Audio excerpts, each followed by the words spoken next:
नमस्कार। आज हम एक ऐसे केस पर बात कर रहे हैं जिसने सालों तक देश का ध्यान खींचा, आरुषि तलवार हत्याकांड।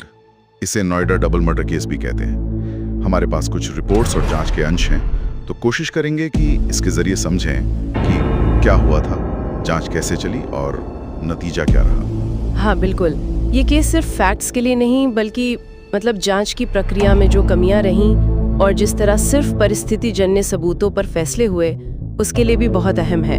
तो चाहिए देखते हैं।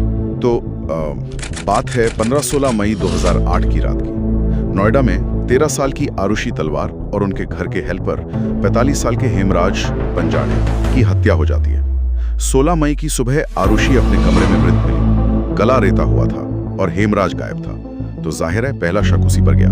बिल्कुल, लेकिन फिर अगले ही दिन 17 मई को एक और चौंकाने वाली बात हुई। हेमराज की लाश भी मिल गई घर की छत पर। छत पर? हाँ, छत पर। उसका भी गला वैसी रेता गया था और सिर पर चोट के निशान थे। तो इसने पूरे मामले को एकदम से उलझा दिया।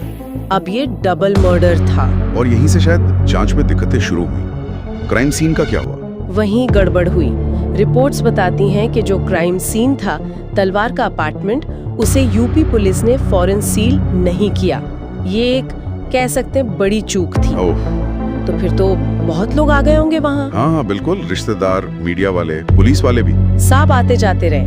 नतीजा, अहम सबूत या तो नष्ट हो गए या फिर कंटामिनेट हो गए। जैसे खून के कुछ धब्बे थे। उन्हें शुरू में ऐसा कहा जाता है कि पान के दाग समझ लिया गया, बाद में शायद उन्हें साफ भी कर दिया गया। और फिंगरप्रिंट्स 26 मिले, पर उनमें से 24 किसी काम के नहीं थे।